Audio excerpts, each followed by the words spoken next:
हाँ, कहाँ तक कवर हो गया था? चेंज इन प्रेशर और वॉल्यूम।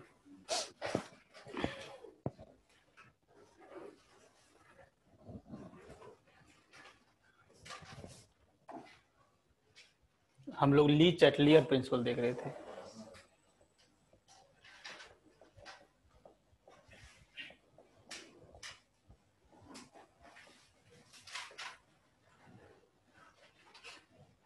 तो इसका हम लोगों ने पहले डेफिनेशन देखा था, फिर उसके बाद हम बात करें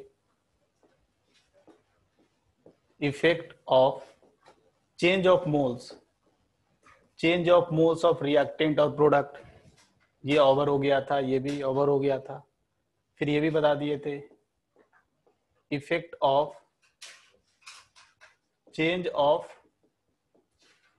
प्रेशर और वॉल्यूम, ये भी हो गया था ओवर।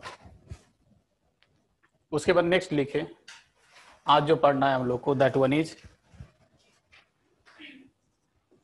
इफेक्ट ऑफ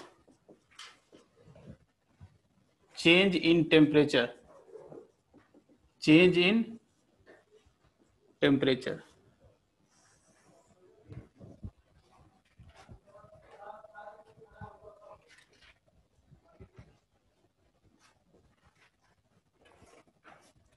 तो सबसे पहले ये समझना पड़ेगा, दो तरह का रिएक्शंस होता है, एक आपका इंडोथर्मिक और दूसरा होता है एक्सोथर्मिक।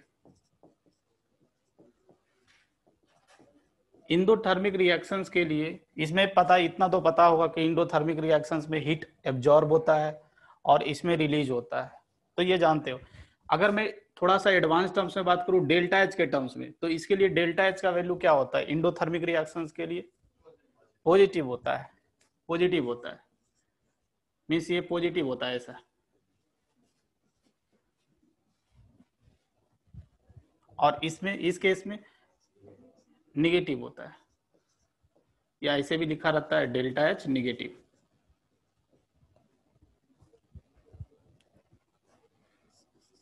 चलो ये जानते हो। तो आपको यहां पर ध्यान रखना है, अगर आप टेम्परेचर इंक्रीज करोगे तो रिएक्शंस उस डायरेक्शन में जाना प्रीफर करेगा जहां पर क्या हो, हीट कंज्यूम हो। हीट कंज्यूम हो, टेम्परेचर बढ़ाना मतलब हीट बढ़ाना, एनर्जी बढ़ाना, तो रिएक्शंस उस डायरेक्शन में मूव करेगा जिधर क्या हो, हीट कंज्यूम हो। पहली बात तो ये। अगर आप टेम्परेचर को घटाओगे, लिखाऊंगा पहले सुन लो, अगर मैं टेम्परेचर को घटाऊंगा तो रिएक्शंस उस डायरेक्शन में जाना प्रीफर करेगा जिधर क्या हो, हीट इवॉल्व हो, निकले। तो यही ध्यान रखना, ये चीज लिख रहा हूं। इफ टेम्परेचर इज इंक्रीज्ड,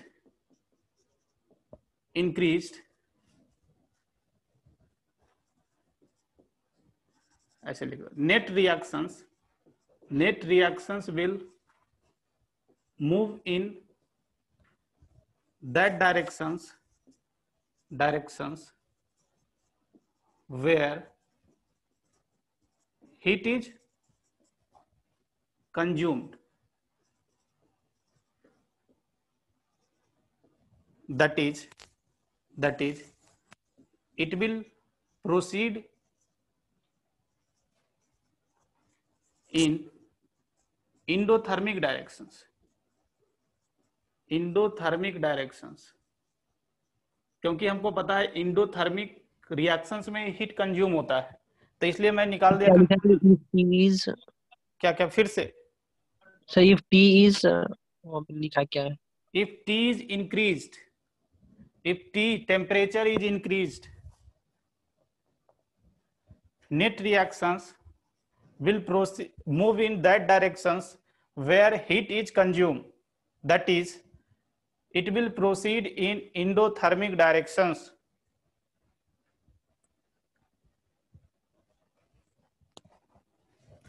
दूसरा लिख ले, if temperature is decreased,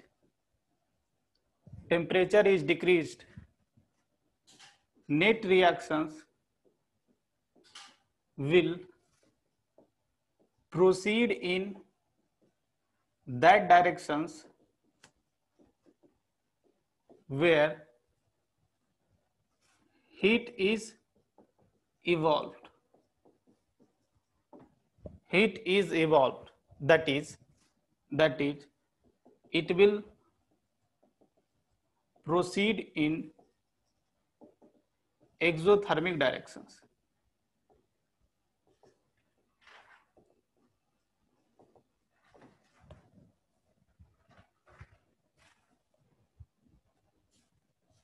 जैसे क्वेश्चन करते हैं इससे और आपको अच्छी तरह से समझ में आएगा। देखो, ये नाइट्रोजन हाइड्रोजन के साथ कंबाइन होकर 2 मोल अमोनिया बनाया। ये ध्यान रखना, ये रिएक्शन तो याद ही हो जाना चाहिए, क्योंकि दिस इज ये क्या बोलते हैं, हैबर प्रोसेस से प्रिपेयर्ड होता है ammonia. This is the preparation method of ammonia bye Haber process. तो इसमें पूछा करता है कि what is the favourable conditions, मतलब टेम्परेचर और प्रेशर के टर्म्स में इसका फेवरेबल कंडीशंस बताओ। तो अगर प्रेशर के टर्म्स में पूछेगा तो क्या, अमोनिया का अगर यील्ड को बढ़ाना है तो प्रेशर को क्या करना पड़ेगा बताओ, प्रेशर को घटाना पड़ेगा या बढ़ाना पड़ेगा? पिछले क्लास तो बताया हूं, क्या करना पड़ेगा? अगर अमोनिया का मोल्स को, अगर रिएक्शंस को फॉरवर्ड डायरेक्शन में मूव करवाना है तो प्रेशर को क्या करना पड़ेगा? कम करना पड़ेगा। देखो, प्रेशर अगर कम करोगे, प्रेशर को कम करोगे तो वॉल्यूम को बढ़ाओगे, वॉल्यूम को बढ़ाओगे मतलब मोल्स को बढ़ाओगे, मोल्स को बढ़ाओगे तो बैकवर्ड चलाएगा। मतलब अमोनिया का अगर प्रोडक्ट बढ़ाना है आपको, तो आपको क्या करना पड़ेगा, प्रेशर को बढ़ाना पड़ेगा। तो एक तो फेवरेबल कंडीशंस हो गया कि हमको प्रेशर को बढ़ाएंगे तो अमोनिया का यील्ड बढ़ेगा, मतलब ज्यादा अमाउंट ऑफ अमोनिया फॉर्म होगा। चलो ये तो अभी छोड़ो, अभी हम टेम्परेचर के टर्म्स में बात करते हैं। ये ध्यान रखना, इस रिएक्शंस का डेल्टा एच जो होता है ना, निगेटिव होता है, ये ध्यान रखना है। मतलब overall this is an exothermic process. चलो, तो अभी यहां पर देखो, अगर डेल्टा ओवरऑल डेल्टा एच का वैल्यू निगेटिव है तो सबसे पहले ये सीखो आप कि फॉरवर्ड रिएक्शंस क्या है। फॉरवर्ड रिएक्शंस इज क्या, हम अगर डेल्टा एच का वैल्यू निगेटिव है तो हम लोग बोलेंगे फॉरवर्ड रिएक्शंस क्या है, एक्सोथर्मिक है। बैकवर्ड रिएक्शंस क्या है, तो अगर ये एक्सो है तो बैकवर्ड वाला इंडो होगा। देखो, डेल्टा एच निगेटिव का मतलब होता है कि यहां पर हीट इवॉल्व हो रहा है, यहां प्लस हीट लिखा रह सकता है, ऐसे भी लिखा रह सकता है। मतलब जब अमोनिया हाइड्रोजन कंबाइन होगा तो नाइट्रोजन और हाइड्रोजन कंबाइन होगा तो अमोनिया के साथ साथ कुछ अमाउंट ऑफ हीट निकलेगा, ऐसे हीट दिया जा सकता है, या वो डायरेक्टली डेल्टा एच निगेटिव दे देगा। तो आप ऐसे समझो, तो फॉरवर्ड डायरेक्शन में गए तो ये हीट दिखा, मुझे हीट दिखा मतलब एक्सोथर्मिक, और बैकवर्ड डायरेक्शन में तो अमोनिया और हीट कंबाइन होकर क्या होगा, नाइट्रोजन और हाइड्रोजन बनेगा। मतलब हीट बैकवर्ड डायरेक्शन में हीट कंज्यूम हो रहा है, कंज्यूम हो रहा है तो क्या बोलेंगे backward directions, backward reactions is endothermic. पहले इतना समझने में तो दिक्कत नहीं है। अगर इसका ओवरऑल डेल्टा एच का वैल्यू निगेटिव है तो forward reaction exothermic, backward reaction endothermic.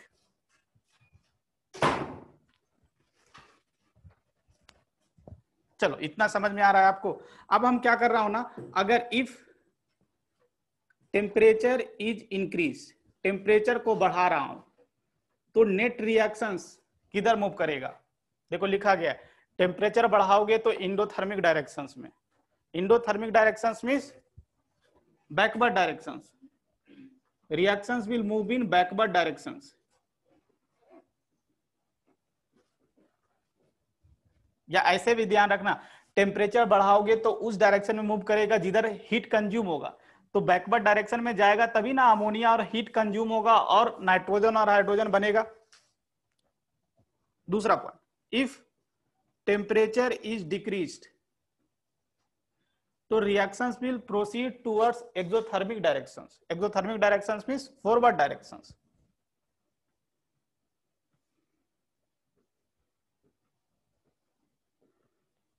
तो अभी मुझे बताओ, नोट में यहां पर लिखो पहले ये पॉइंट, ये लिख लो पहले। अगर इसको समझने में दिक्कत है तो बोलो, मैं फिर से बता दूं आपको। सर और एक बार बोलिए लास्ट पॉइंट। अच्छा, लास्ट पॉइंट देखो, अगर आप टेम्परेचर को घटाओगे तो देखो, अगर हम टेम्परेचर को घटाएंगे तो रिएक्शंस उस डायरेक्शन में मूव करेगा जिधर हीट इवॉल्व होगा, हीट निकलेगा। मींस ये एक्सोथर्मिक डायरेक्शंस में मूव करेगा, क्योंकि एक्सोथर्मिक डायरेक्शंस में ही क्या हीट इवॉल्व होता है। तो रिएक्शंस अगर देखो फॉरवर्ड डायरेक्शन में मूव किया तो मुझे हीट दिखा, हीट इवॉल्व हो रहा है ना फॉरवर्ड डायरेक्शंस में। बैकवर्ड डायरेक्शन में मूव करेगा तो क्या हीट तो कंज्यूम हो जाएगा। तो आपको क्या करना है कि अभी टेम्परेचर डिक्रीज करेंगे तो हीट निकलना चाहिए, हीट इवॉल्व होना चाहिए। हीट इवॉल्व करने के लिए ये फॉरवर्ड डायरेक्शंस में ही जाएगा, तभी ये हीट इवॉल्व होगा। इसलिए मैं बोला कि ये फॉरवर्ड डायरेक्शन में मूव करेगा।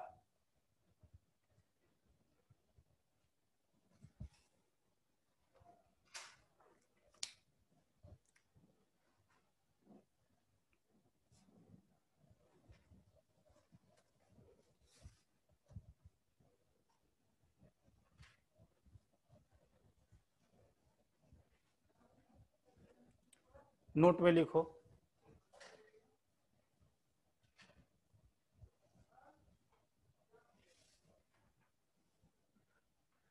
favorable conditions for the favorable conditions to maximize favorable condition to maximize the yield of ammonia in Haber process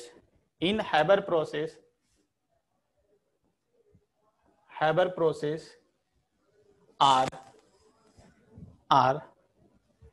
क्या करना पड़ेगा बताओ टेम्परेचर के टर्म्स में, बताओ मुझे।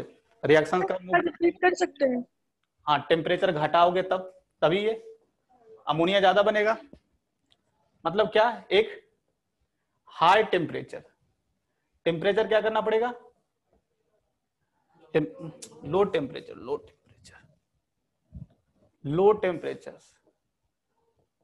And in terms of pressure बताओ, अभी थोड़ा देर पहले डिस्कस किए थे। हाई प्रेशर रखोगे, हाई प्रेशर रखने का मतलब होता है वॉल्यूम को घटाना, वॉल्यूम को घटाने का मतलब होता है मोल्स को घटाना मींस रिएक्शंस फॉरवर्ड, तभी रिएक्शंस फॉरवर्ड डायरेक्शन मूव करेगा, क्योंकि रिएक्टेंट साइड 4 मोल्स है, प्रोडक्ट साइड 2 मोल्स है, तभी ये फॉरवर्ड डायरेक्शन में मूव करेगा। समझ गए ना? तो ये दोनों फेवरेबल कंडीशंस है, ध्यान रखना। चलो और एग्जांपल करते हैं समझने के लिए।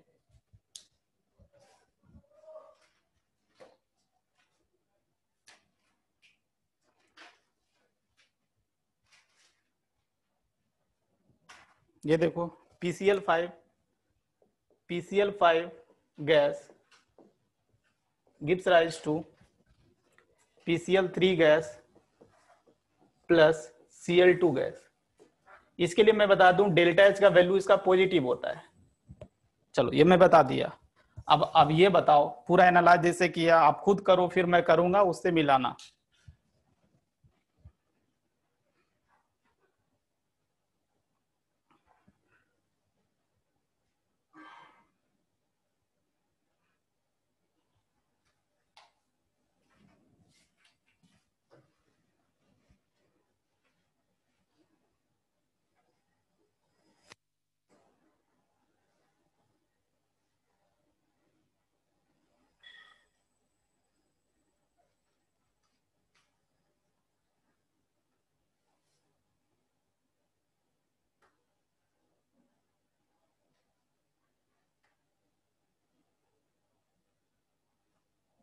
देखो इसका डेल्टा H पॉजिटिव का मतलब होता है कि हीट कहाँ है भाई, हीट यहाँ है, रिएक्टेंट साइड हीट है। तो बताओ फॉरवर्ड रिएक्शंस इज, पहले ये डिस्कस कर लेते। फॉरवर्ड रिएक्शंस क्या होगा, इंडोथर्मिक होगा। बैकवर्ड रिएक्शंस क्या होगा, एक्सोथर्मिक होगा। क्योंकि बैकवर्ड डायरेक्शन में जाओगे तो हीट प्लस PCl5 बनेगा, हीट इवॉल्व होगा और साथ ही साथ PCl5 बनेगा। चलो अगर मैं टेम्परेचर बढ़ाया, इफ टेम्परेचर इज इंक्रीज्ड क्या, फॉरवर्ड रिएक्शंस इज इंडोथर्मिक ना, क्यों यहाँ पर गलती लिखा क्या? अरे भैया देखो यहाँ डेल्टा एच ऐसे देखो, जो भी मैं एग्जांपल कराता हूँ कंक्लूजन मत बना लेना एग्जाम सर में। आप थोड़ा बड़ा लिखिए सर, दिखाई नहीं दे रहा बोर्ड से सर। बोर्ड पर दिखाई नहीं दे रहा है, सबका यही प्रॉब्लम है। सर दिख रहा है मुझे। दिख रहा है, आप फिर से क्या करो ना, फिर से ज्वाइन करो। देखो देखो, तो ये जो भी एग्जांपल कराता हूँ ना उसको कंक्लूजन मत बनाए, नहीं कि यहाँ पर ये हो गया तो ये यूनिवर्सल ट्रूथ है कि फॉरवर्ड रिएक्शन हमेशा एक्सोथर्मिक होगा, ये कभी नहीं होगा।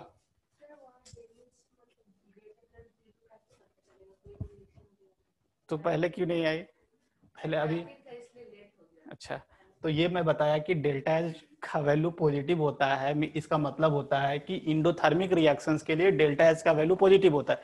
डेल्टा एच इसको बोलते हैं हीट ऑफ रिएक्शन, थर्मोडायनामिक्स के टर्म्स में बात करूं। हाँ दिया रहेगा, ये वाला याद करके रखना, ये वाला खास करके एग्जाम्पल ना, ये इनऑर्गेनिक केमिस्ट्री का एक क्वेश्चन बनता है यहाँ से कि ये फेवरेबल कंडीशन पूछता है, तो अगर ये वैल्यू डेल्टा एच इसका नहीं जानेगा तो फिर दिक्कत होगा। हाँ रिएक्शंस में मेनली वो बोल देगा कि ये रिएक्शंस इंडोथर्मिक है एक्सोथर्मिक है, सो ऑन बोल देगा, समझा? चलो, तो ये क्या मैं बोल रहा था कि अगर डेल्टा एच का वैल्यू पॉजिटिव होता है दैट मींस इंडोथर्मिक रिएक्शंस के लिए डेल्टा एच का वैल्यू पॉजिटिव होता है, और एक्सोथर्मिक रिएक्शन के लिए डेल्टा एच का वैल्यू क्या होता है? निगेटिव होता है, ये ध्यान रखना। देखो अगर मैं टेम्परेचर बढ़ाऊंगा तो रिएक्शंस मेरा उस डायरेक्शन में मूव करेगा जिधर हीट क्या हो, कंज्यूम हो। कंज्यूम होने के लिए क्या, देखो फॉरवर्ड डायरेक्शन में जाएगा, तभी क्या PCl5 के साथ हीट कंज्यूम होगा और ये बनेगा, समझ रहे हो ना? तो temperature is increase, reactions will move in endothermic directions, means क्या, फॉरवर्ड डायरेक्शन में मूव करेगा।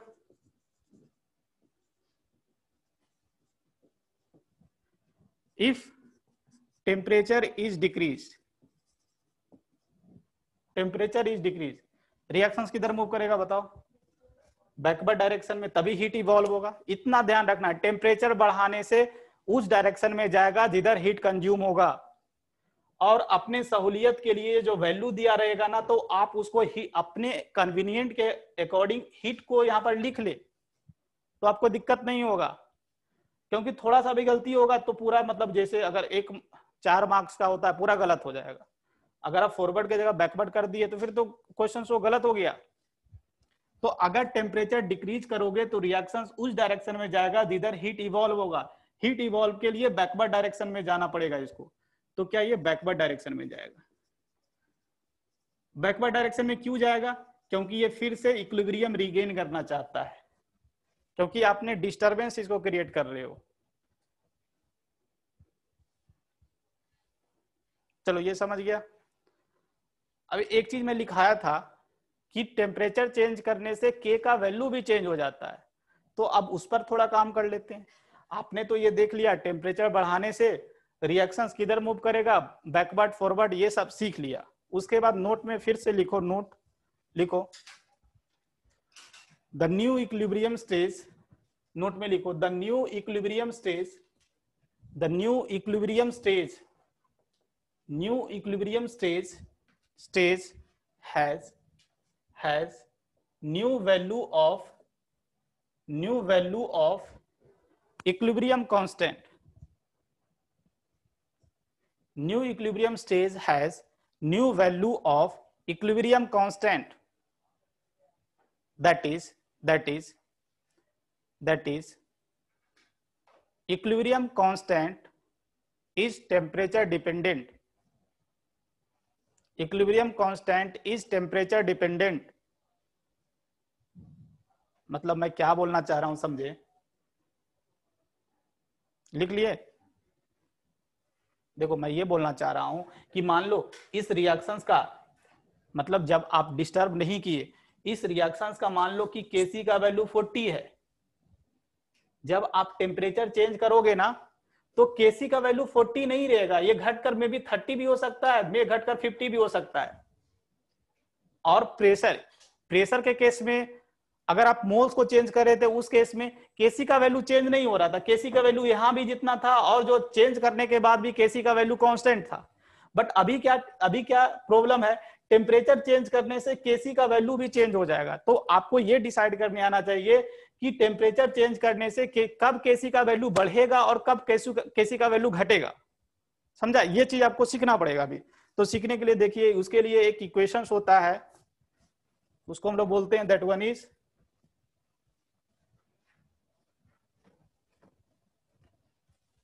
वेंट हॉफ इक्वेशन बोला जाता है उसको लिखो वेंट हॉफ इक्वेशंस। हाँ, van't Hoff equations.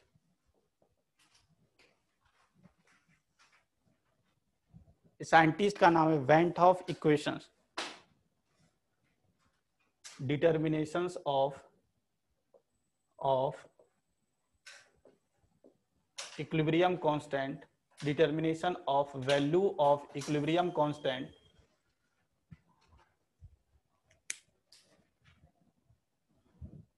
determination of value of equilibrium constant at different temperature।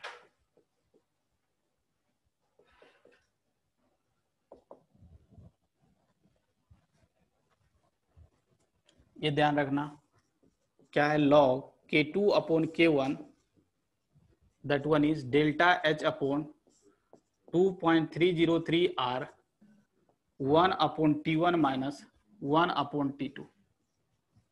इसी को बोलते हैं वेंट ऑफ इक्वेशंस।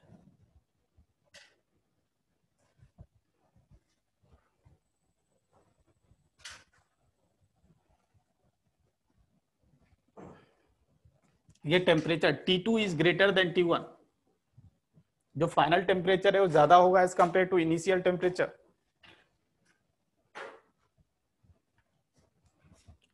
यहां पर लिख ले पहले, where K2 is what, K2 is equilibrium constant at T2 temperature. This is what, equilibrium constant at T2 temperature.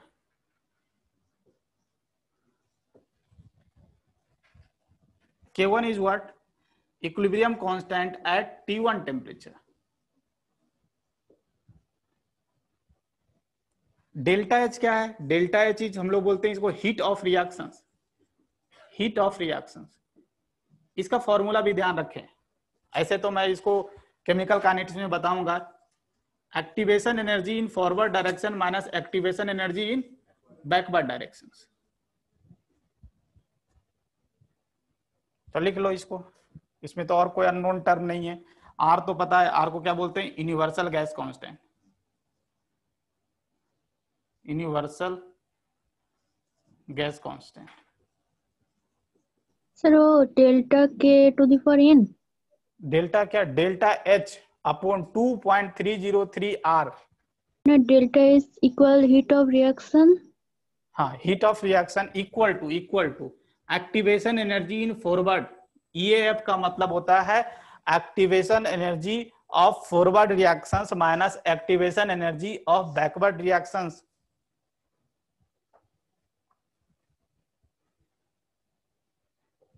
चलो, तो अभी आपको क्या करना है, देखिए यहां पर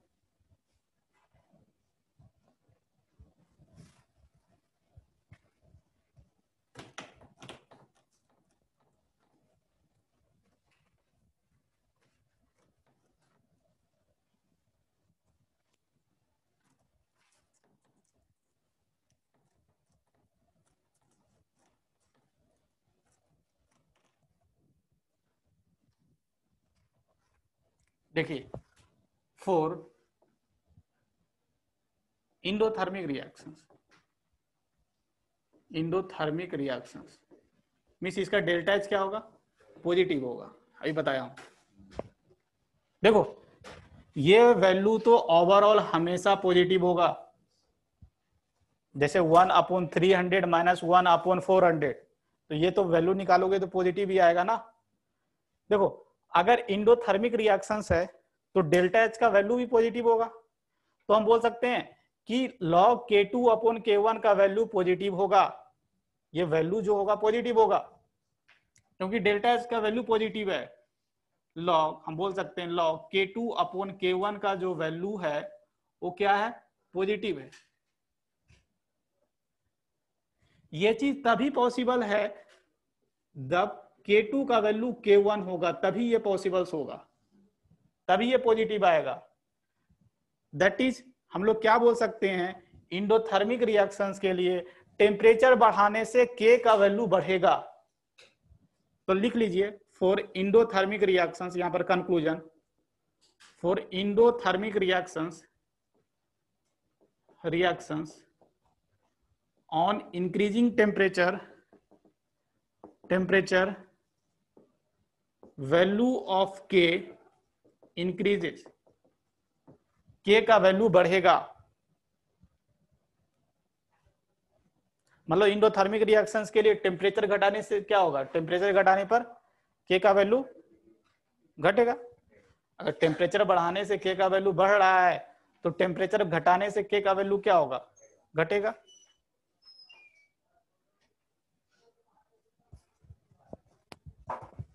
इसी तरह ये देखिए for exothermic reactions means delta H का वैल्यू क्या है, नेगेटिव है। ये चीज तभी पॉसिबल है जब log K2 अपॉन K1 का वैल्यू नेगेटिव हो। मींस यहां पर क्या, log K2 अपॉन K1 का वैल्यू क्या है, नेगेटिव है। ये चीज तभी पॉसिबल है जब K2 का वैल्यू K1 से छोटा हो, तभी ये value overall log K2 upon K1 का वैल्यू नेगेटिव आएगा। इसलिए हम कंक्लूड कर सकते हैं for exothermic reactions on increasing temperature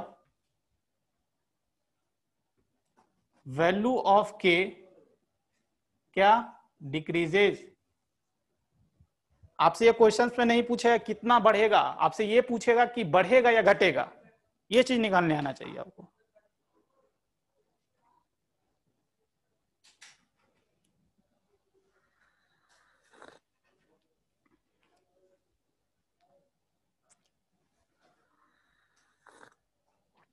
चलो तो ये लिख लिए, उसके बाद हम लोग क्वेश्चन से इसको और समझते हैं। इसमें अब दोनों पॉइंट को कंसीडर करेंगे।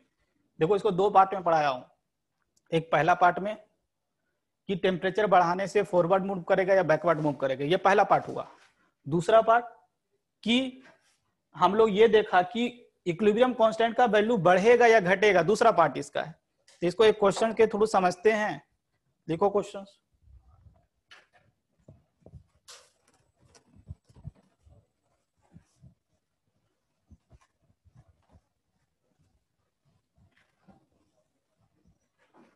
देखिए 2POCl3 gas gives rise to 2PCl3 gas plus O2। ये बोल दिया कि ये जो रिएक्शंस है इंडोथर्मिक है, डेल्टा एच का वैल्यू पॉजिटिव है। तो आपको ये बताना है कि इसका दो पार्ट में लिख देता हूं। व्हेन टेम्परेचर इज इंक्रीज्ड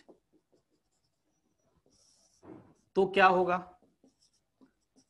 दूसरा part when temperature is decrease. तो भी दोनों पॉइंट बताएं आप। मतलब पहला, इसका पहला पॉइंट में ये लिखे कि फॉरवर्ड मूव करेगा या बैकवर्ड, इसका पहला पार्ट में मूव कर लिखे कि ये फॉरवर्ड मूव करेगा बैकवर्ड, और दूसरा पार्ट में क्या लिखे कि के का वैल्यू बढ़ेगा या घटेगा, के का वैल्यू बढ़ेगा या घटेगा। ट्राई करें एक बार, फिर उसके बाद मैं बताता हूं।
हो गया?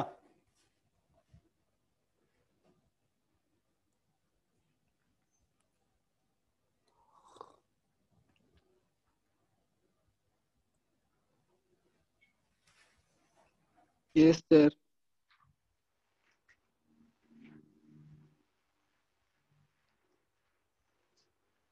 बहुत तो लग रहा है बैठे हैं। हो गया? बना लिया या मेरा इंतजार सर कर? हो गया। उधर पीछे तू लगता है फर्स्ट क्लास है। अच्छा, ऑनलाइन क्लास करता था तो कल ही एडमिशन हुआ है आई थिंक। अच्छा, इसके पहले कहाँ पढ़ाई करते थे? नहीं करता था? इसके पहले पढ़ाई नहीं करता था? हिंदी समझता है? चलो अच्छी बात है, थैंक्स। हिंदी तो समझ रहा है, क्योंकि बहुत ऐसे होते हैं ना, हिंदी समझते भी नहीं, हिंदी बोल भी नहीं पाते हैं।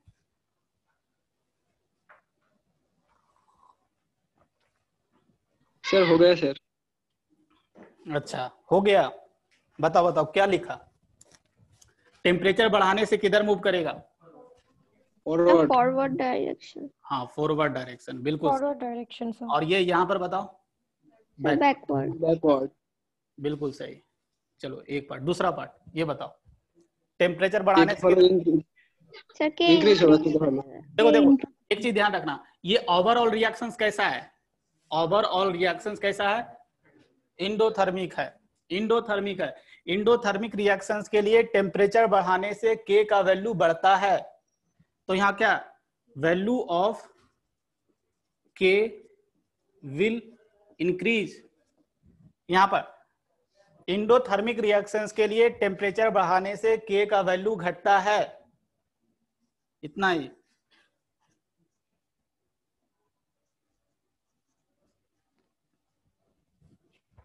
हो गया? चलो एक और क्वेश्चन लिखो।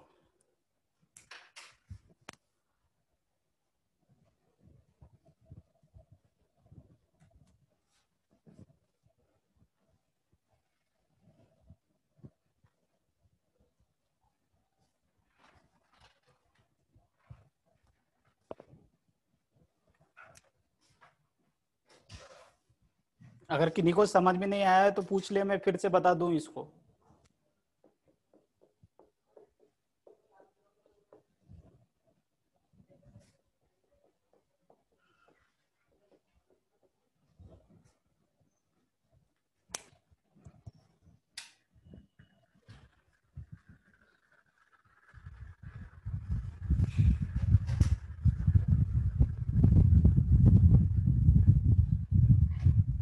ओवरऑल ये रिएक्शंस क्या है बताओ?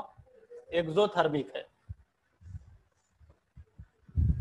तो एक्सोथर्मिक है तो एक पार्ट तो टेम्परेचर बढ़ाने से के का वैल्यू घटेगा, टेम्परेचर घटाने से के का वैल्यू बढ़ेगा। एक पार्ट तो हो गया। और ये फॉरवर्ड और बैकवर्ड वाला आप ओनली कर दो। हाँ सर फर्स्ट का बैकवर्ड होगा। हाँ, फर्स्ट का बैकवर्ड और इधर फॉरवर्ड, इतना ही। अभी जितना आसान से बैकवर्ड फॉरवर्ड कर रहे हो ना, 2 क्लास के बाद फॉरवर्ड की जगह बैकवर्ड होगा और बैकवर्ड की जगह forward.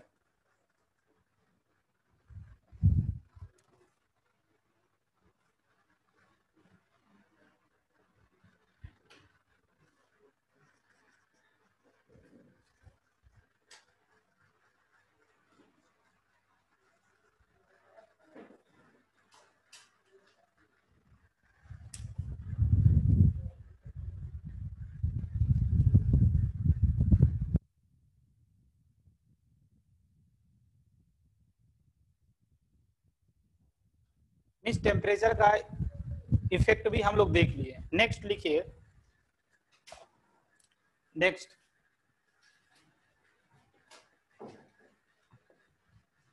Effect on addition of inert gas. ये भी कभी कभी पूछ लेते हैं।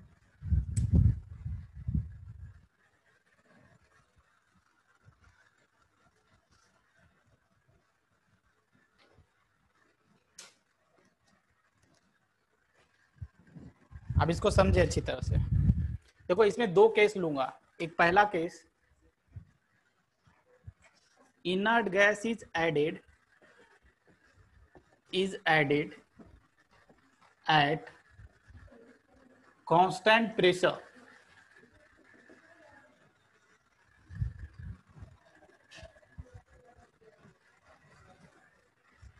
तो इसमें क्या होगा, ऑन एडिंग इनर्ट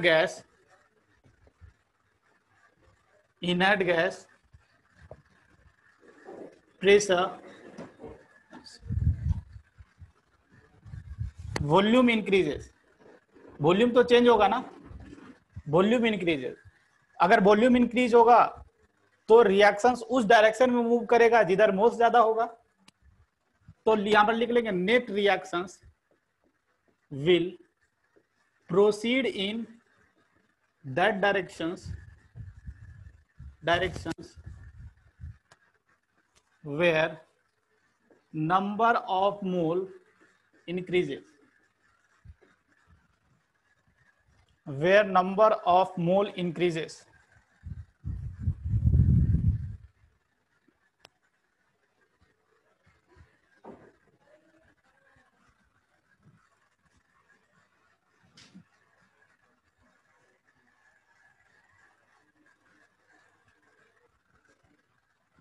जैसे एक एग्जांपल ले लेता हूं।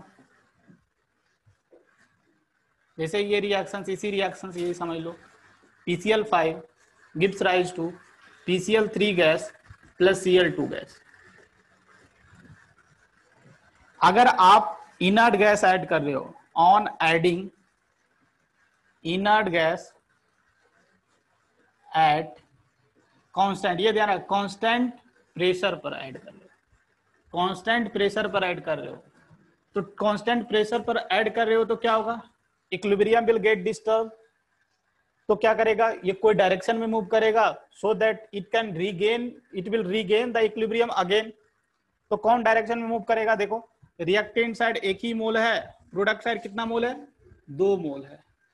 तो किधर मूव करेगा, जिधर मोल्स बढ़ेगा, मींस फॉरवर्ड डायरेक्शन में मूव करेगा। तो यहां पर लिख लीजिए net reactions will proceed in forward direction. अब फॉरवर्ड डायरेक्शन में क्यों प्रोसीड करेगा, लॉजिक बता दिया, क्योंकि फॉरवर्ड डायरेक्शन में मोल्स बढ़ रहा है। चलो इसका दूसरा पार्ट है, अगर हम इनर्ट गैस को कांस्टेंट वॉल्यूम पर ऐड कर रहे हैं, एट कांस्टेंट वॉल्यूम,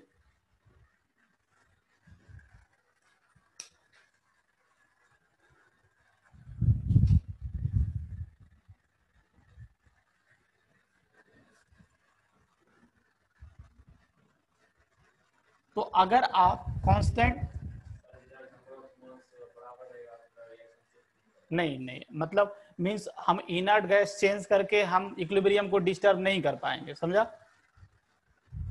क्योंकि नंबर ऑफ मोल्स तो दोनों साइड सेम हो जाएगा।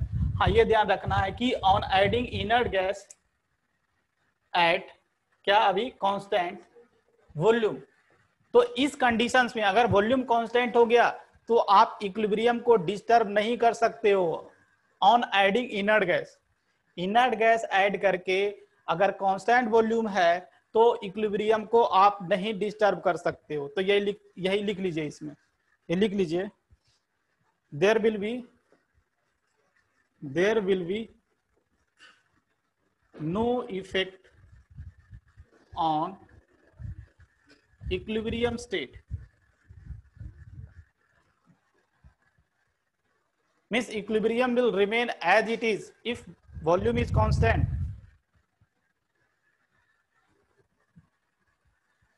तो ये ध्यान रखना है कि इनर्ट गैस आप कौन सा कंडीशन पर ऐड कर रहे हो। अगर कांस्टेंट प्रेशर पर ऐड कर रहे हो तो रिएक्शंस उस डायरेक्शन में जाएगा जिधर मोल्स बढ़ेगा। अगर कांस्टेंट वॉल्यूम पर ऐड कर रहे हो तो there will be no impact on adding inert gas, means equilibrium will remain as it is. चलो तो ये भी पार्ट हो गया, आगे मूव करते हैं। That one is effect on adding inert gas हो गया, और कैटलिस्ट एक ऐड कर देते हैं। हाँ लिखो, effect of catalyst, simply effect of adding catalyst.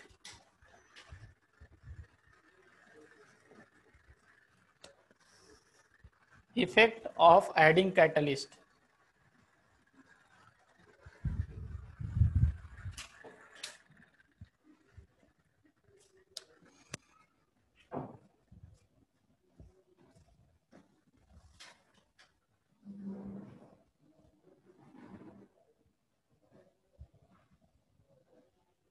तो ये ध्यान रखना है कि अगर आप कैटलिस्ट का एडिशंस कर रहे हो तो there will be not any change in equilibrium state, it will remain as it is. Only क्या होगा, रिएक्शंस फास्टर हो जाएगा या स्लोअर हो जाएगा। तो इसमें एक पॉइंट लिख लें आप, एक catalyst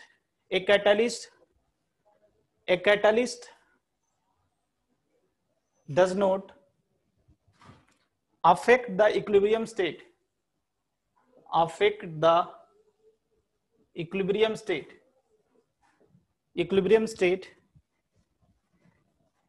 it only changes the time to attain the equilibrium,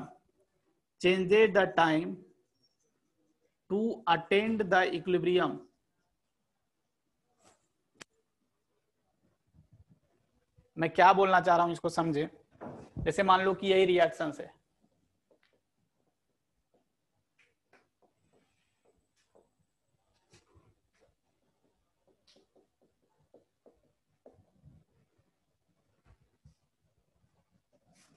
मान लो कि यहां पर अभी विदाउट कैटलिस्ट है,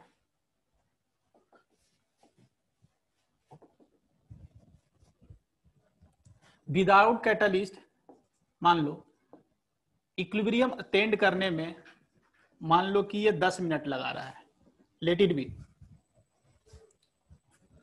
जब हम कैटलिस्ट ऐड कर देंगे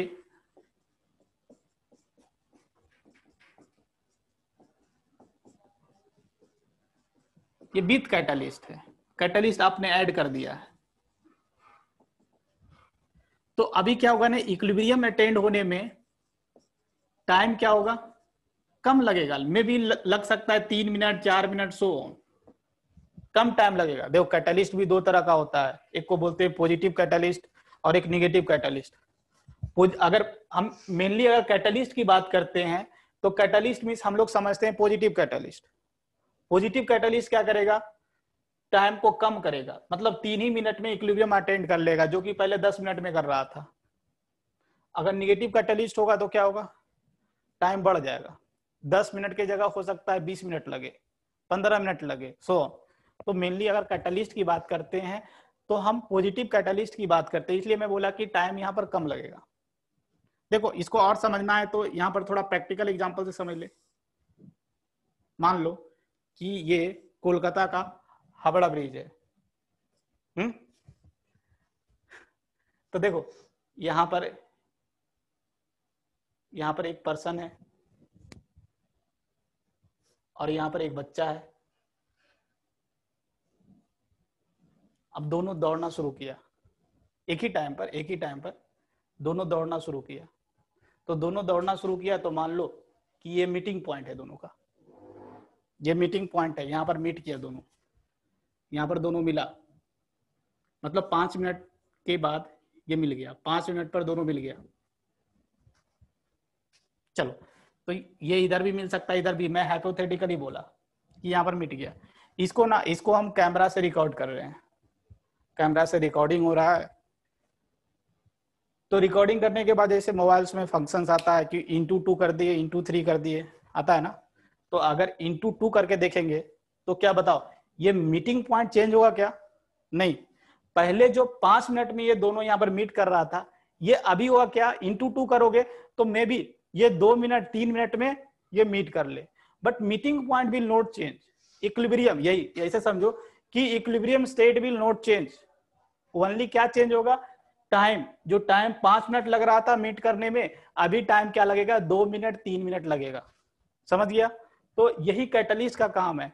कैटलिस्ट क्या करता है, catalyst it will reduce the time to reach the equilibrium. But it is not going to change the equilibrium state. चलो ये बात समझ में आ गया। उसके बाद आगे मूव करते हैं। एक थोड़ा सा टॉपिक, छोटा सा टॉपिक बच गया था, that was the reaction quotient. उसको मैं छूट गया था, उसको फिर से पढ़ लेते हैं। रिएक्शन कोशिएंट मतलब ये ली चैटलियर प्रिंसिपल से रिलेटेड जो भी चीजें था मैं आपको बता डाला। तो लिखिए, हेडिंग लिखिए रिएक्शन कोशिएंट, क्योंकि आगे के चैप्टर्स में इसका जरूरत पड़ेगा। तो ये भी रिएक्शन कोशिएंट।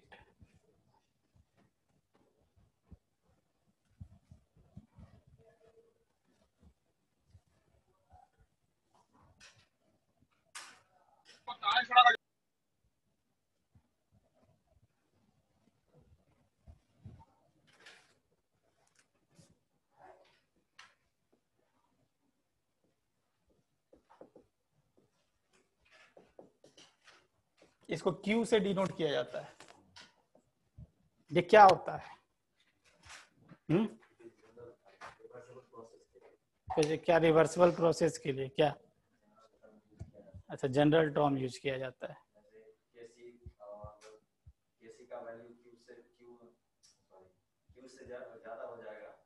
हाँ,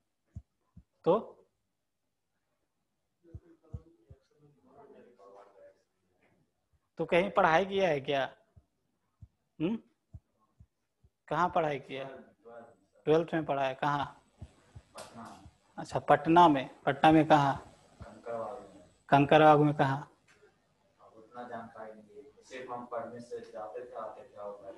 अच्छा, तो कंकरबाग में बताओ। कंकरबाग में बहुत सारा कोचिंग्स है, जैसे विजन क्लासेस है, जैसे धीरज कुमार का कोचिंग्स है। तो कहाँ तू पटना में पढ़ा है बता?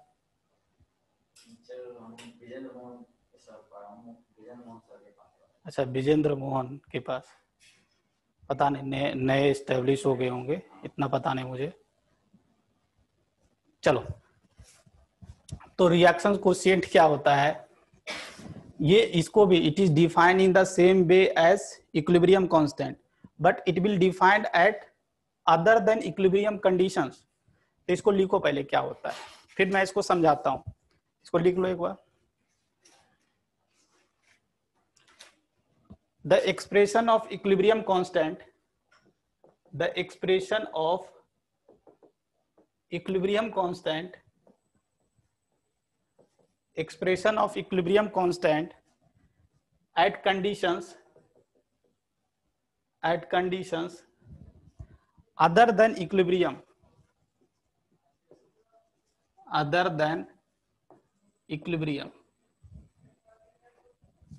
is called reaction quotient. Reaction quotient इसको लिखे, मैं समझा रहा हूं क्या मैं बोलना चाह रहा हूं। जैसे मान लो कि कोई रिएक्शन है,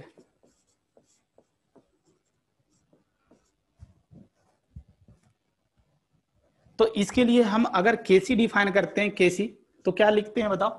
concentration of B at equilibrium, concentration of C at equilibrium upon concentration of A at equilibrium, ये लिखेंगे। मतलब Kc डिफाइन करने के लिए जो भी कॉन्सेंट्रेशन टर्म्स हम यूज करते हैं ABC का, that is present at equilibrium. हम क्वेश्चंस वगैरह बनाते थे तो देखो हमेशा हम क्या लेते थे? इक्विलिब्रियम पर कॉन्सेंट्रेशन। हमेशा जो भी क्वांटिटीज रहता था हम लोग हमेशा इक्विलिब्रियम का कॉन्सेंट्रेशन यूज करते थे। बट ये Q क्या होता है ना, Q is defined in the same way as equilibrium constant, but यहाँ पर क्या हम लोग लेंगे? That will be condition other than equilibrium। मतलब यहाँ पर जो concentration यूज करेंगे equilibrium को छोड़कर, वही देखोगे। अगर equilibrium पर डिफाइन कर दोगे तो क्या होगा? Q और Kc इक्वल हो जाएगा। तो यही चीज लिखा है, the expressions of equilibrium constant at condition other than equilibrium। Equilibrium पर डिफाइन कर दोगे तो Q और Kc का वैल्यू सेम हो जाएगा, क्योंकि ये सब कॉन्सेंट्रेशन तो आप कौन सा यूज कर रहे हो? इक्विलिब्रियम वाला यूज कर रहे हो। तो हम Q को कैसे डिफाइन करेंगे? Q will define in the same way as equilibrium constant, but यहां पर हम नॉर्मल अदर देन इक्विलिब्रियम वाला हम कॉन्सेंट्रेशन यूज करेंगे। समझ रहे हो? ये इसको हम Q बोलेंगे। Q और K को सेम तरीका से डिफाइन किया जाता है, बट यहाँ पर इक्विलिब्रियम कॉन्सेंट्रेशन यूज किया जाता है, यहाँ पर other than equilibrium condition use किया जाता है। मतलब आप Q को किसी भी टाइम डिफाइन कर सकते हो, रिएक्शंस का कोई भी मोमेंट पर डिफाइन कर सकते हो। अब यहां पर समझे, अगर आपका Q का वैल्यू और Kc का वैल्यू अगर सेम आ गया तो हम क्या बोलेंगे, रिएक्शंस आपका इक्विलिब्रियम पर है। मतलब हम Q का वैल्यू को देखकर हम ये बता सकते हैं कि रिएक्शंस मेरा किस डायरेक्शन में प्रोसीड करेगा। अगर Q और Kc का वैल्यू को कंपेयर करके आप बता सकते हो कि रिएक्शंस आपका किस डायरेक्शन में प्रोसीड करेगा, बैकवर्ड या फॉरवर्ड, सो ऑन। तो अगर Q is equal to Kc है, मींस क्या बोल सकते हैं, रिएक्शंस विल एट इक्विलिब्रियम लिख लो, रिएक्शंस अभी आपका इक्विलिब्रियम पर है। दूसरा कंडीशन लिख लें, अगर Q का वैल्यू ग्रेटर देन Kc है, तो देखो इसको समझने की कोशिश करें, ऐसे नहीं तो भूल जाओगे, अभी फॉरवर्ड बोलोगे 2 दिन के बाद बैकवर्ड बोलोगे। तो Q को कैसे डिफाइन करते, तो Q डिफाइन करने का यही तरीका होता है, ऐसे ऐसे आप ध्यान रख लो, this is the concentration of product upon concentration of reactant. देखो अभी क्या है, अभी क्या सिनारियो है, Q का वैल्यू ज्यादा है, Q का वैल्यू ज्यादा है, K का वैल्यू कम है, यही कंडीशन है ना। देखो ना, Q का वैल्यू ज्यादा है, ये K का वैल्यू है, तो अगर हम इन दोनों को इक्वल करना है तो इसका वैल्यू को कम करना पड़ेगा तभी इक्वल होगा। इसका वैल्यू को, Q का वैल्यू को कम करना पड़ेगा। Q का वैल्यू को कम कैसे करेंगे, Q का वैल्यू को कम कैसे करेंगे बताओ, इसका वैल्यू को बढ़ाएंगे तभी तो कम होगा। रिएक्टेंट का कॉन्सेंट्रेशन को बढ़ाना पड़ेगा। अब रिएक्टेंट का कॉन्सेंट्रेशन कैसे बढ़ेगा बताओ, बैकवर्ड डायरेक्शन में मूव करेगा तभी बढ़ेगा, ज्यादा से ज्यादा रिएक्टेंट बनेगा। तो ये ध्यान रखिएगा, यहाँ पर Q इज इक्वल टू आप लिख लें यहाँ पर ब्रैकेट में, Q इज इक्वल टू क्या होता है, concentration of product upon concentration of reactant होता है। तो अगर Q का वैल्यू को घटाना है तो रिएक्टेंट का कॉन्सेंट्रेशन को बढ़ाना पड़ेगा। तो क्या होगा, the net reactions will proceed in backward directions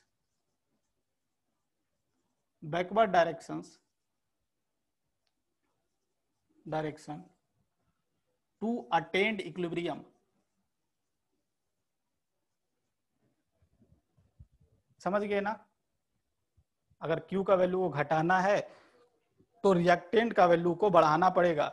reactant का वैल्यू तभी बढ़ेगा जब ये बैकवर्ड डायरेक्शन में मूव करेगा।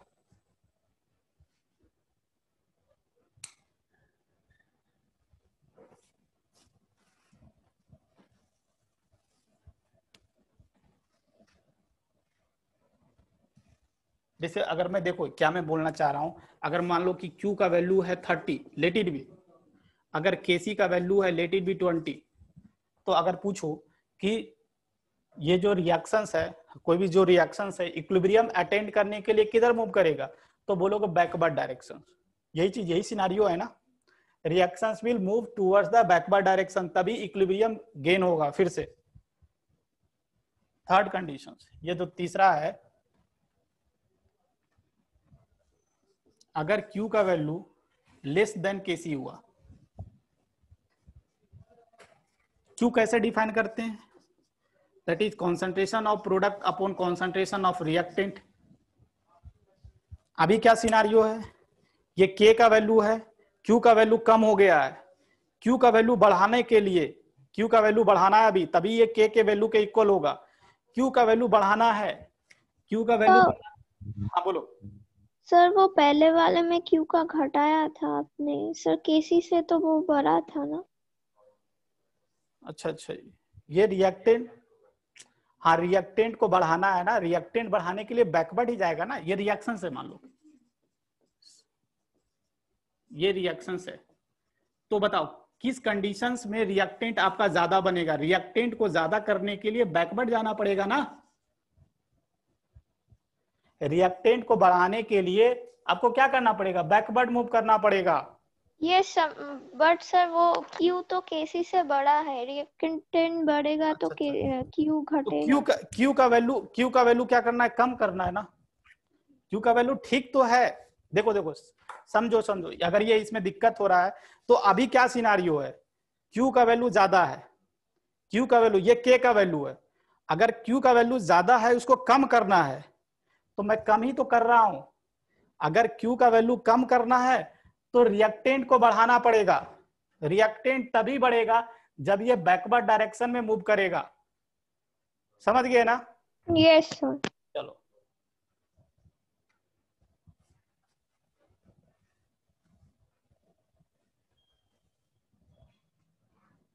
अब यहां पर देखो, मैं ये बोल रहा हूं इस केस में, अब ये कंडीशन कुछ ऐसा है कि Q का वैल्यू क्या है, देखो Q का वैल्यू कम है, ये K का वैल्यू है, ये K का वैल्यू, ये Q का वैल्यू, Q का वैल्यू को बढ़ाना है।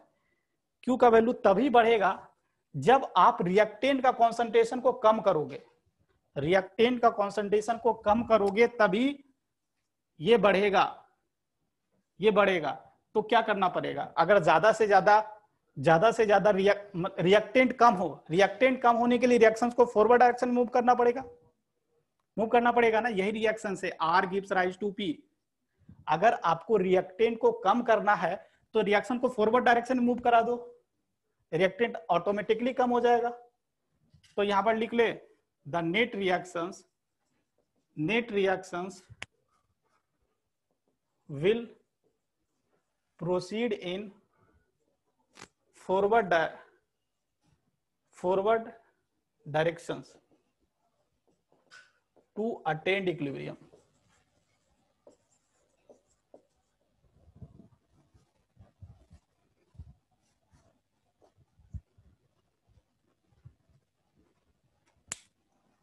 चलो तो ये भी कॉन्सेप्ट समझ में आ गया आपको।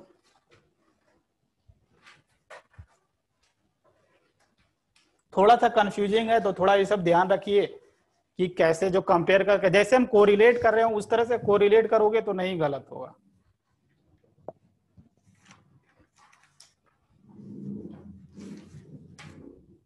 और इसमें कुछ बचा है? और क्या बचा है? और क्या पढ़ाया गया बता। और क्या पढ़ाया गया? अच्छा, इसमें गिव्स फ्री एनर्जी, ये तो थर्मोडायनामिक्स में आता है। और क्या पढ़ाया गया था? क्या? आयनिक इक्विलिब्रियम तो पूरा अभी बचा हुआ है। केमिकल इक्विलिब्रियम में और क्या बचा हुआ है? आर्हेनियस इक्वेशंस का इक्विलिब्रियम को क्या और क्या बचा हुआ है? तो आर्हेनियस इक्वेशंस यहाँ पर कहाँ आएगा? आर्हेनियस इक्वेशन तो आएगा आपका केमिकल काइनेटिक्स में आएगा, वहां पर डिटेल्स में बताया जाएगा। और क्या बचा हुआ है इसमें? पता नहीं? अच्छा, याद नहीं आ रहा है। इसका फार्मूला सर जैसे log k बराबर चेंज इन क्या बोलते हैं उसको, हम लोग एंथैल्पी बोल देते हैं बटे 2.303 r into 1/t1 plus log a। तो ये आर्हेनियस इक्वेशन, ये जो फॉर्मूला तू बोल रहा है ना, इसको थर्मोडायनामिक्स में बताया जाएगा, समझा? ये जो फॉर्मूला बोल रहा है ना, वो थर्मोडायनामिक्स में लास्ट में बताते हैं। देखो ये सब मिलता जुलता चैप्टर्स है, इसका कॉन्सेप्ट वहां यूज होगा थर्मोडायनामिक्स में, इसका कॉन्सेप्ट जाकर केमिकल क्या बोलता हूँ कि इलेक्ट्रोकेमिस्ट्री में यूज होगा, सब मिलता जुलता है। उसको मैं पढ़ाऊंगा थर्मोडायनामिक्स में। चलो इसमें और लिखो फिजिकल इक्विलिब्रिया। फिजिकल इक्विलिब्रिया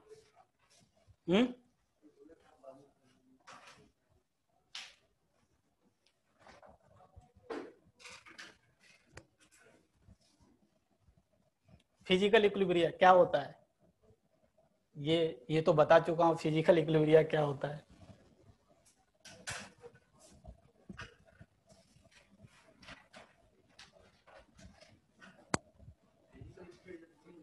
अच्छा, फिजिकल स्टेट जब चेंज होता है तो उसको फिजिकल इक्विलिब्रिया बोलते हैं।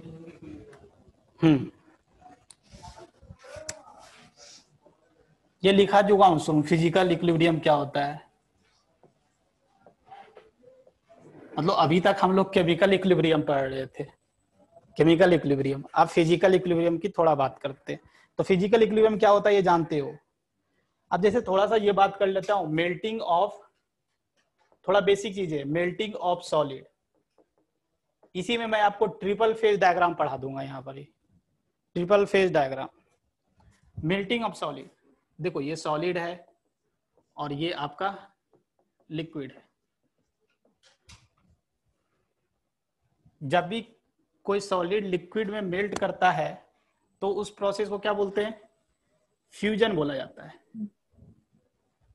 और जब लिक्विड सॉलिड में कन्वर्ट होता है क्या बोलते हैं उसको, फ्रीजिंग बोलते हैं, चाहे वेपोराइजेशन बोलते हैं। फ्रीजिंग, फ्रीजिंग बोला जाता है। फ्रीज हो रहा है ना, जैसे ये पानी है, पानी बर्फ में बदलेगा तो फ्रीज हो रहा है ना, तो फ्रीजिंग बोला जाता है उसको, फ्रीजिंग,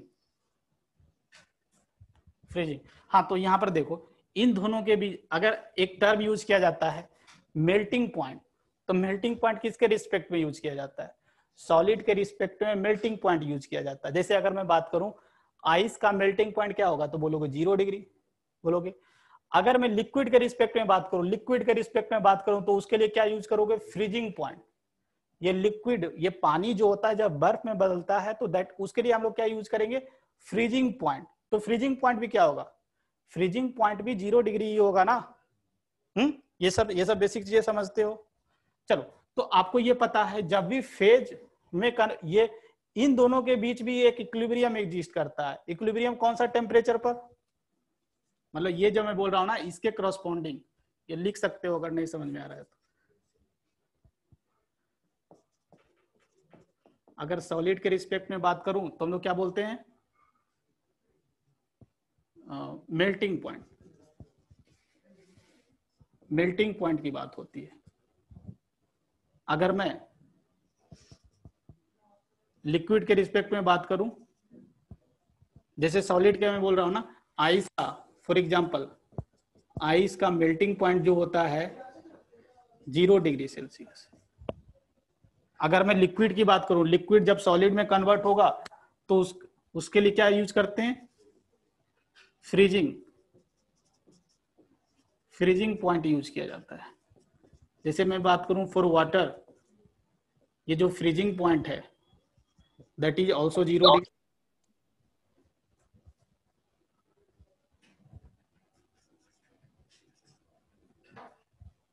आपको पता है कि इक्विलिब्रियम एग्जिस्ट करता है, इक्विलिब्रियम विल एग्जिस्ट एट, जो भी मेल्टिंग पॉइंट बोल लो, फ्रीजिंग पॉइंट बोल लो, क्योंकि दोनों तो 0 डिग्री है, तो इक्विलिब्रियम विल एग्जिस्ट एट जो भी फ्रीजिंग पॉइंट, मेल्टिंग पॉइंट लिख देता हूं। आपको पता है जब भी स्टेट में चेंज होता है, जब भी सॉलिड लिक्विड में कन्वर्ट होगा तो that will occur eight constant temperature.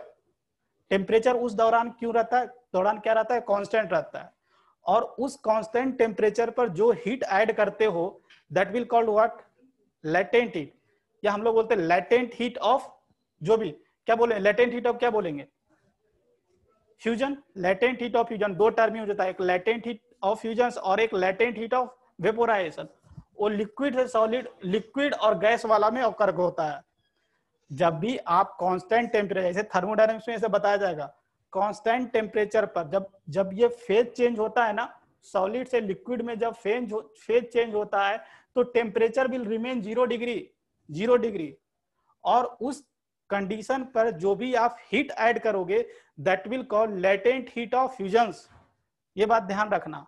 तो यहां पर लिख देता हूं यही, एट मेल्टिंग पॉइंट, पहले ये समझ लो, at melting point rate of fusions will become equal to rate of freezing, दोनों इक्वल हो जाएगा। या इसको एक और टर्म बोला जाता है, क्रिस्टलाइजेशन बोला जाता है, क्योंकि क्रिस्टल में बदलेगा ना, आइस बनेगा मतलब क्रिस्टल बनेगा। Rate of fusion will be equal to rate of freezing या rate of crystallisation.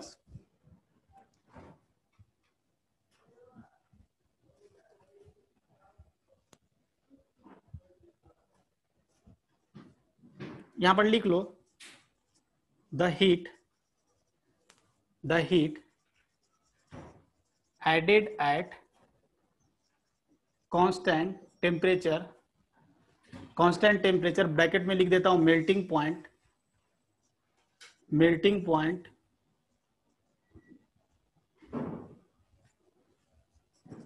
To change the state, to change the state, to change the state, यहां ब्रैकेट में लिख दे रहा हूं सॉलिड से liquid, are called latent heat of fusions. लिख लो यहां पर latent heat of fusions, latent heat of fusions.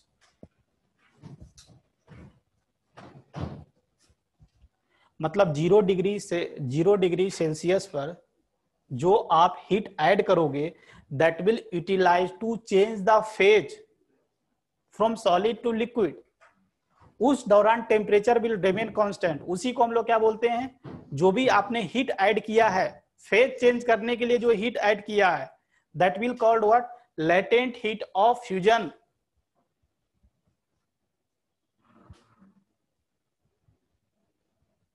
अच्छा, ये भी हो सकता है अगर मैं लिक्विड से सॉलिड में जब कन्वर्जेंस होगा that will also occur eight constant temperature, constant temperature, उसको हम लोग क्या बोलेंगे, that will also called latent heat of fusions.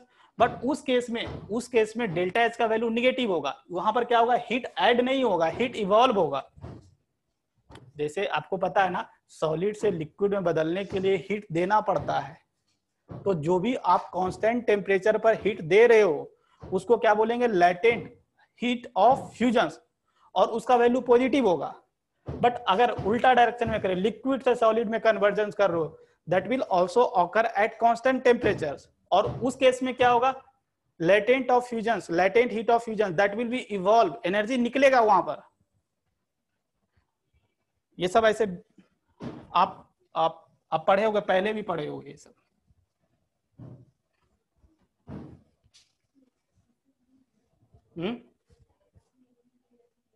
क्या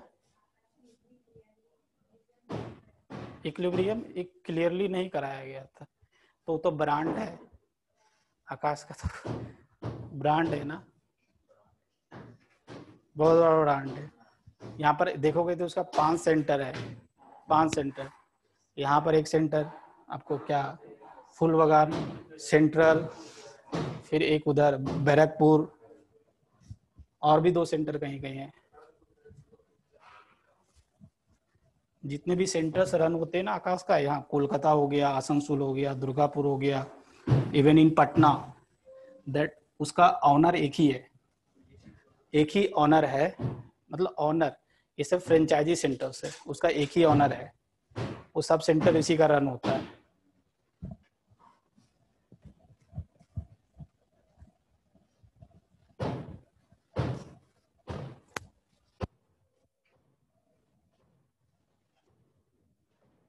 तो ये तो समझ गया ना लेटेंट हीट ऑफ फ्यूजन क्या होता है।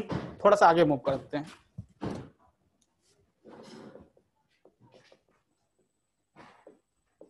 बॉइलिंग ऑफ लिक्विड की बात करते हैं।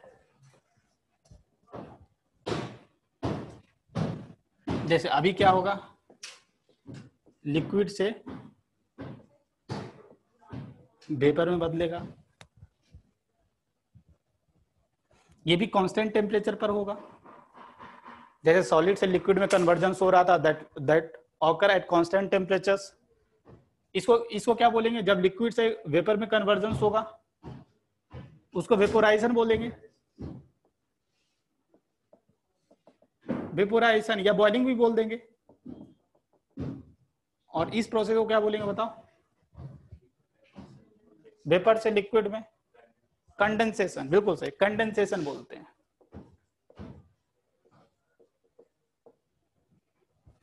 अगर मैं कांस्टेंट इक्विलिब्रियम पर बात कर रहा हूं, इक्विलिब्रियम पर बात कर रहा हूं, एट बॉइलिंग पॉइंट, ये होगा रेट, जो होगा रेट ऑफ वेपोराइजेशन जो होगा, that will be equal to rate of condensation. दोनों रेट इक्वल हो जाएगा तभी तो इक्विलिब्रियम आएगा।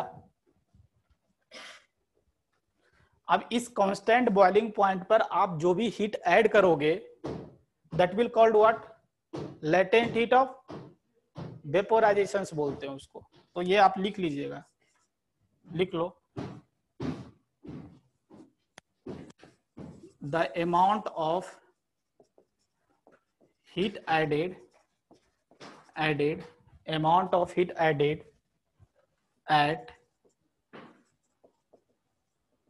at constant boiling point, लिख देता हूं, constant boiling point to change the phase क्या लिक्विड से आप क्या चीज में चेंज कर रहे हो, वेपर में।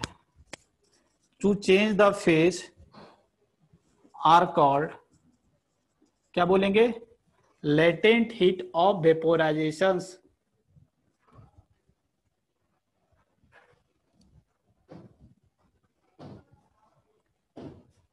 देखो फॉरवर्ड डायरेक्शन के लिए लेटेंट हीट ऑफ वेपोराइजेशन मतलब उसमें एनर्जी देना पड़ेगा। अगर बैकवर्ड डायरेक्शन की बात करूं तो उतना लेटेंट हीट ऑफ वेपोराइजेशन के इक्वल एनर्जी निकलेगा। मतलब अगर फॉरवर्ड डायरेक्शंस में अगर आप 20 किलो जूल एनर्जी दे रहे हो तो बैकवर्ड डायरेक्शन में आओगे तो क्या होगा, -20 किलो जूल एनर्जी निकलेगा। समझ रहा, माइनस साइन ओनली इंडिकेट क्या कर रहा है, निकलेगा। प्लस साइन इंडिकेट कर रहा है मतलब बाहर से आपको देना पड़ेगा। चलो ये भी बेसिक टर्म समझा दिया आपको। सब्लिमेशन क्या होता है ये तो पता है ना, सॉलिड से डायरेक्टली गैस में। हाँ, दैट विल ऑकर एट, अगर बॉइलिंग पॉइंट की बात करें वहां पर अगर इक्विलिब्रियम आएगा, equilibrium will occur eight sublimation temperatures. तो यहां पर आप ये लिख ले, नेक्स्ट जो है सब्लिमेशन। सब्लिमेशंस इसमें क्या होगा, सॉलिड और गैस के बीच इक्विलिब्रियम आएगा। इक्विलिब्रियम कब आएगा, इक्विलिब्रियम कम एट सब्लिमेशन टेम्परेचर। इसी टेम्परेचर पर क्या होगा, रेट ऑफ, आपको पता है ना, ये अगर सॉलिड से गैस में बदलता है तो हम लोग बोलते हैं सब्लिमेशन, और गैस से सॉलिड में बदलता है तो उसको क्या बोलते हैं, उसको भी सब्लिमेशन ही बोला जाता है। तो यहां पर क्या होगा, equilibrium will occur eight sublimation temperature, जहां पर क्या होगा, रेट ऑफ फॉरवर्ड और रेट ऑफ बैकवर्ड दोनों इक्वल हो जाएगा। इसी तरह हम एक लोग फेज ट्रांजिशन बात करते हैं, फेज ट्रांजिशन, या इसको फेज ट्रांजिशन को क्या बोला जाता है, एलोट्रोपिक ट्रांजिशन, बताया हूं पहले। एलोट्रोपिक ट्रांजिशन जैसे कार्बन ग्रेफाइट डायमंड में कन्वर्ट होगा, कार्बन डायमंड में कन्वर्ट होगा। तो equilibrium will come at transition temperature, जो भी ट्रांजिशन टेम्परेचर होगा, इस टेम्परेचर पर क्या होगा, रेट ऑफ फॉरवर्ड रिएक्शन और rate of backward reaction same हो जाएगा। चलो तो ये सब बेसिक चीजें था, बता डाला आपको। उसके बाद लिखो, नेक्स्ट हेडिंग लिखो, इफेक्ट ऑफ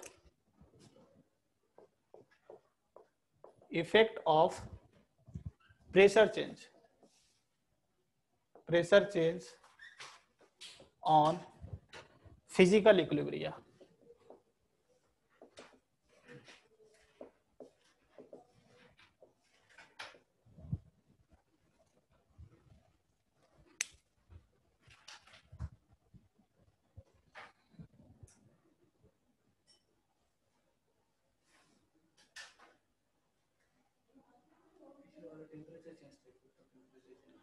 टेम्परेचर चेंज वाला तो जानते हो, हाँ टेम्परेचर बोल सकता है, टेम्परेचर चेंज। अभी मेनली हम प्रेशर चेंज देख रहे हैं। केमिकल इक्विलिब्रियम पर तो टेम्परेचर प्रेशर चेंज बता डाला पहले, ये हम लोग अभी फिजिकल इक्विलिब्रियम की बात कर रहे हैं।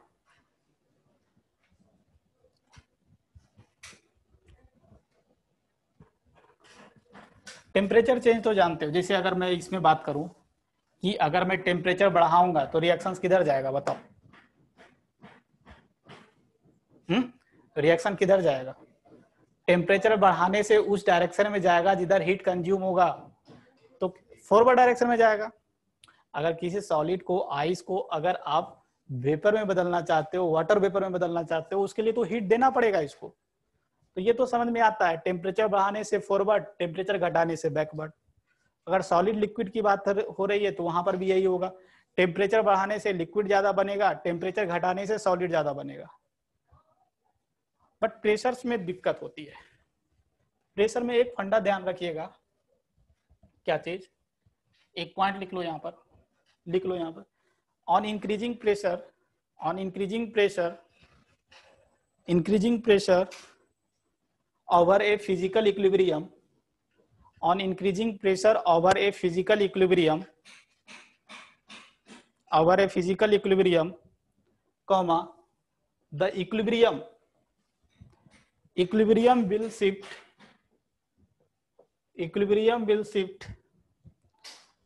towards more density,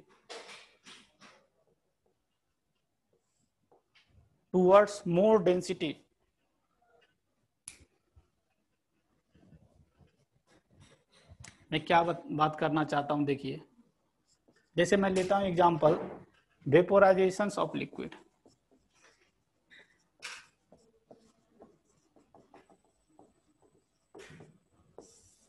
मतलब लिक्विड है और वेपर है, तो ये चीज तो समझ में आता है कि टेम्परेचर बढ़ाने से रिएक्शंस किधर मूव करेगा, बताओ, फॉरवर्ड। मतलब मोर वेपर विल फॉर्म, तभी ना फॉरवर्ड होगा। अगर प्रेशर बढ़ाने से, तो ये बताओ इन दोनों में किसका ज्यादा डेंसिटी होता है, लिक्विड का ज्यादा डेंसिटी होता है या वेपर का? हाँ, लिक्विड का ज्यादा डेंसिटी है, मोर डेंसिटी, और इसका लो डेंसिटी लिख देता हूं। तो प्रेशर को बढ़ाने से रिएक्शंस मोर डेंसिटी की तरफ मूव करेगा, मतलब किधर मूव करेगा, बैकवर्ड डायरेक्शंस। तो लिख देता हूं, more liquid will form,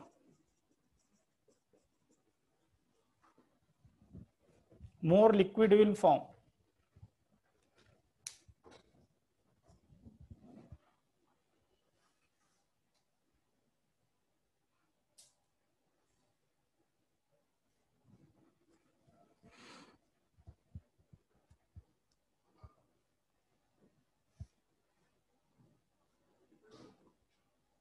sir और एक बार बोलिए।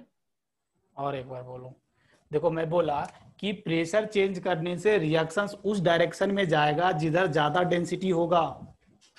तो हम लोग जानते हैं, बचपन से पढ़ते आ रहे हैं कि लिक्विड का डेंसिटी ज्यादा होता है, वेपर का डेंसिटी कम होता है। तो जब हम प्रेशर को बढ़ाएंगे तो रिएक्शंस उस डायरेक्शन में ज्यादा जाना प्रीफर करेगा जिधर ज्यादा डेंसिटी है, मतलब बैकवर्ड डायरेक्शन में जाएगा, बैकवर्ड डायरेक्शन में जाएगा। इसलिए बोला गया कि ज्यादा से ज्यादा लिक्विड फॉर्म होगा। Okay sir. चलो, तो इसको मैं यहीं रोकता हूं, अगले क्लास में मैं ट्रिपल फेज डायग्राम बताऊंगा और उसके बाद आयनिक इक्विलिब्रियम में इंटर कर जाएंगे।